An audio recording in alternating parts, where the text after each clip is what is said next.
ururka al-shabaab waxay si ula kaca maleeshiya ugu soo diraan xarumaha dhaqan celinta dawladda Soomaaliya si ay u bartilmaameedsadaan madaxda dawladda iyo inay u soo ururiyaan xogaha hay'adaha dawladda iyo inay mabda'a al-shabaab dib uga dhaadhiciyaan xubnaha soo goosashadu dhab ka tahay. madaxda xeryaha dhaqan celintu waxay ku adkaysanayaan inay xarumahani shaqaynayaan ayna fulinayaan ujeeddooyinkii loo aasaasay.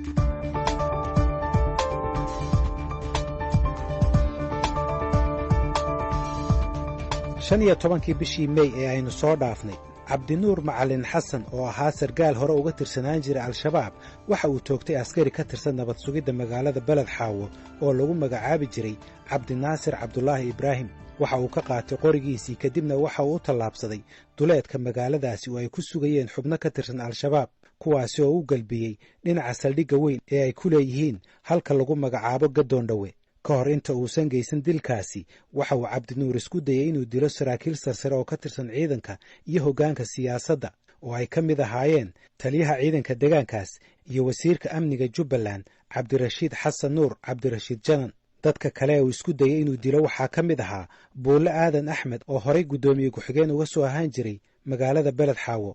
aniga aan hadda buu yiri waxaan rabaa meesha degantaan oo inaad meesha degantahay oo sheekaysano muxuu ahaa meel xarunta degmada aan deganahay muxuu la imaana arki kara kurigeyga iyo yaala sabtaasaan ku yiri.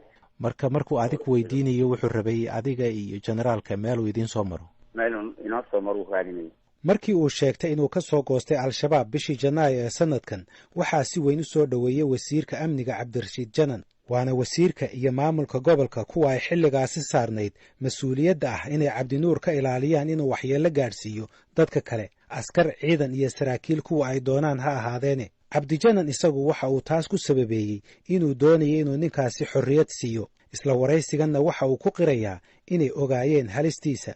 ربوتكاس قريب ومقالني لكن طبعا هذا أنا كده لما دلنا جانس ونقول دلنا مو سنهلي كريم أنا كمان عندي ونقول ماذا وعسكري جاتوا ونقدلي ما واحد كو أمتين نين صاروا شباب ولا جيابا إنه معلومات بحيو واحد كو أمتين قفلة يقانوها أو هل أحان ماركتي دو محل لو آمنين نينكاس هارون شباب ولا الشباب هلد ملهن دوان لغما آمنوه أنا وحا كأمسنا شباب مدرر بالدرير هاي وأنا لا درير دورا بإذن الله تعالى إنت أنو لهاي محان أوغا يعني قف كستا أو صومالي أو مسؤول قفك الله صو درا هاي أو الشباب كو دلا هاي مثل دادك أو وحيقا إنو يهاي أيضا أو قبيال الصومالي باللغة اللي فيرنا يقف كان يقف فيه بلا يهاي أنا الحرين أنا التابن أنا كن لي لكن أنا شخصيا قلبي يعرف وإلهي وكسي فيه mana ii suurta gasho qof shabaab inaan ehelad ku soo dhaweysto laakiin waxaan rabnay inaan macalno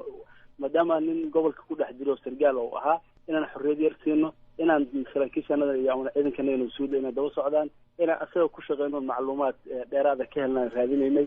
laakiin guuldarrada intaasi ka weyni waxay tahay sida ay qirteen mas-uuliyiintu inay gobolka Gada ku sugan yihiin ugu yaraan 30 kale oo la mid ah Cabdinuur oo sheegay inay ka soo goosteen al-shabaab balse aan ku jirin gacanta maamulka gobolka iyo kan dawladda federaalka midna.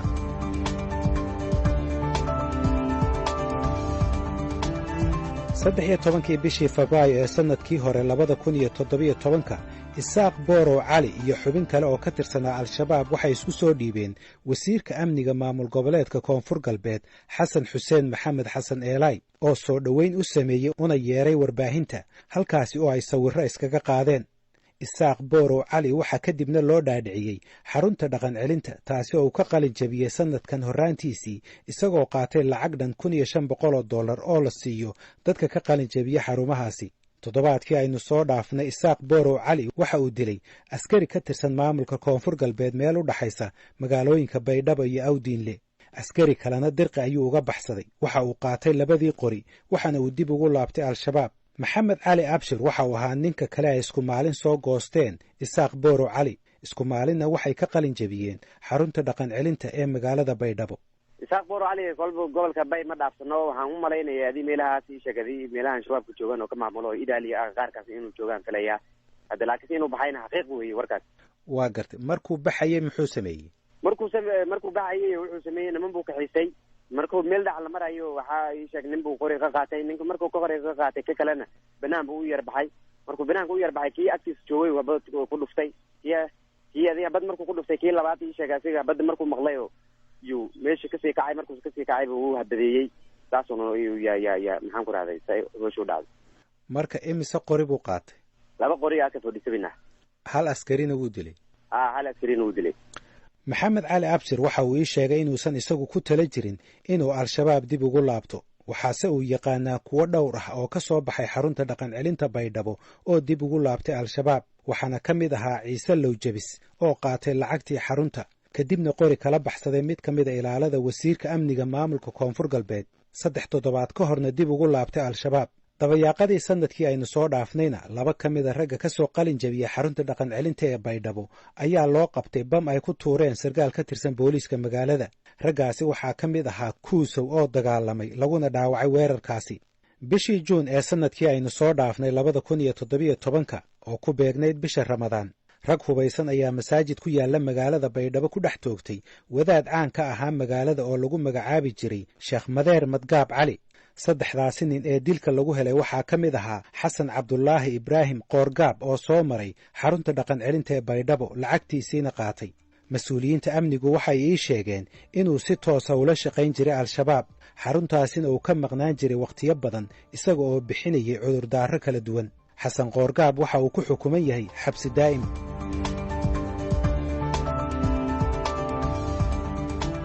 wasaaradda amniga ee Soomaaliya waxaa hoos yimaada 3 xarumood oo dhaqan celin ah, kuwaas oo ku kala yaala magaalooyinka Muqdisho, Baydhabo iyo Kismaayo, waxayna qayb ka yihiin barnaamijka lagu magacaabo mashruuca qaran ee maamulka dadka ka hadhay dagaalka. waxayna madaxda xarumahaasi ku faanaan inay soo mareen 2,000 oo dad ah oo ka soo goostay ururka al-shabaab, kuwaasi oo helay dhaqan celin iyo xirfado sida ay ku qoreen qoraalkooda rasmiga. hase yeeshee dadka sida dhow ula socda xubnaha ka soo goosanaya al-shabaab waxay ii sheegeen in badan oo sheegta inay ka soo goostaan ay dhab ahaan la shaqeeyaan ururka al-shabaab, marka ay hawshooda gutaanna ay dib ugu laabtaan. mid ka mid a saraakiishii hore ee amniga ee la soo shaqeeya barnaamijkan dhaqan celinta waxa uu ii sheegay in 10% dadka soo goostaa ay dib u laabtaan. mid ka mid a saraakiisha ka soo goosatay al-shabaabse waxa uu ii sheegay inay intaasi ka badan yihiin. cumar maxamed Abo Ayaan waxa uu ka tirsanaan jiray saraakiisha dacwada ee ururka al-shabaab. dadka oo ka soo goosanaya al-shabaab dhammaantood ma aha daacad. waxay iskugu jiraan 2 kooxood, koox oo dhab ee ka tahay iyo koox hadaf leh. hadafkooda waxa u kala qaadaya inay tahay 2 ayay leeyihiin, hadaf ayay ka leeyihiin markay soo goosanayaan. mid waxay tahay dadkii soo goosta xaggaasi imaaday inay dib u tashkiiliyaan xirooyinka ay ku helaan, ee dhahaan raggii aad u timaadeen waa naga soo tagteen meesha imaadeen calmaaniyad baa joogto, diintana laguma dhaqmo, dib usoo tashkiiliyaan markay dhibaatooyinka la kulmaan ee fursad ku helaan. iyo dad meesha ku hela ammaan, halkaas markay ammaan ku helaanne oo la aqoonsado oo dawladda markaas u fasaxda magaalooyinka inay kala galaan, kabacdina dhibaatooyinkooda meesha ay ka wataan, si ay markii loo soo qabto loo dhaho xerisrintii ku jira ninkaani waa soo dhiibay loo dhaho, kabacdina meeshaas dhibaatooyinkiisa uga sii wato ilaa laga qabto ama uu ka fashilmo oo dib ugu laabto.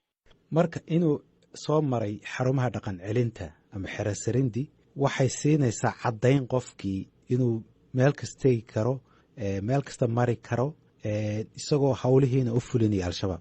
sax, meel kasta inuu tegi karo, meel kastana uu mari karo, howlihiina shabaab u fulinayo, isla markaana dhibaateynayo dadka muslimiinta ahay, isla markaana dhibaateynayo qofkii si run ah isku soo dhiibo oo markii la tashkiiliyey kabacdina madax adeegay, kaasna waa beegsanayaan. waxay beegsanayaan waa dawladda, waxay kaloo beegsanayaan ninkii information ka haya ee kasoo tegey, ee hadhowtii xerooyinkii iyo meelaha kasoo tegay dib inuu urufiyaan ee u diidayaan, usoo jaajoos u diidayaan, kuwaasna waa beegsanayaan.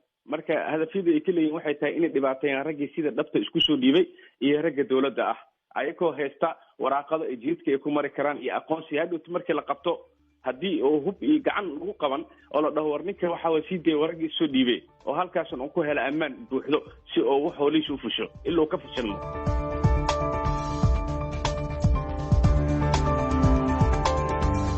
guuldarro kale oo hay-adaha amnigu ay sameeyeen ayaa ah in kuwa ay soo caddeeyeen maxkamaduhu inay ka tirsan yihiin al-shabaab loona soo xukumay dembiyo la xidhiira argagixiso, islamarkaana soo dhammaysta xukunnadooda inaan loo gudbinin xarumaha dhaqan celinta. gaashaanla sare xasan cali nuur shuute waa guddoomiyaha maxkamadda darajada 1 ee militariga Soomaaliya. usbuuc walba waxa uu maxkamadeeyaa xubno ka tirsan al-shabaab oo soo galay faldembiyeedyo kala duwan iyo kuwa la tuhunsan yahay. hase yeeshee xubin kasta oo ka mid ah eedaysanayaasha laguma helo dembiga ay galeen. qofka lagu soo eedeeyo al-shabaab balse caddaymo ku filan loo waayo waxa uu amri jiray in la geeyo dhaqan celinta. waxaa kaloo dhaqan celinta uu u diri jiray qofka lagu helay dembi ah la shaqaynta al-shabaab balse aan lagu hayn karin xabsiyada dadka waaweyn da'diisa oo yar darteed. waxaa kale oo la geyn jiray dhaqan celinta dadka isa soo dhiibistooda ay qaldantay. tusaale ahaana dadka soo galay magaalada balse aan soo marin nidaamka isa soo dhiibista. taas beddelkeedana ku soo degay mas-uul, ehel ama qof kale oo asxaab ah. hase yeeshee wakhti haatan laga joogo 2 sano xarumaha dhaqan celintu waxay sheegeen inaysan aqbali doonin ragga ka tirsan al-shabaab ama la tuhunsan yahay ee ka yimaada dhinaca maxkamadaha militariga. go'aanka lagu hor joogsaday in al-shabaabka dembiyada galay halkaasi lagu dhaqan celiyo waxa uu qayb ka yahay is-afgarad 23 bishii Febraayo sanadkii 2015 ay kala saxiixdeen dowladda Soomaaliya iyo dowladda Britain oo maalgelisa xarunta ugu weyn ee dhaqan celinta ee ku taala magaalada Muqdisho ee lagu magacaabo Sarindi. waxaana heshiiskaasi wada saxeexday wasiirkii hore ee amniga Cabdirasaaq Cumar Maxamed iyo safiirkii hore ee Britain u joogay Soomaaliya Neil Wigan. heshiiskaasi kadib waxaa kaloo xarunta dhaqan celinta laga sii daayey xubnihii al-shabaab ee maxkamadaha soo maray. mid ka mid a dadka hore looga sii daaya xabsiyada dowladda ayaa toddobaad ka hor mar kale loo soo dacweeyey falal la xiriira al-shabaab waxaana mar kale la hor keenay gaashaanla sare Xasan Cali Nuur Shuute. imise qof oo xabsigooda dhammaystay oo shabaab u xirnaa ayaa markii la sii daayey kadib loo soo dacweeyey falal la xiriira shabaab? way badan yihiin dadka noocaas ah. xilligaasi markii oo waxaa lagu maqaalaa dadkii aan horta oo la geey jiray in hal maalin heshiiskii markii la saxiixday kadib hal maalin tiro 64 qofooda ooda laga qaaday.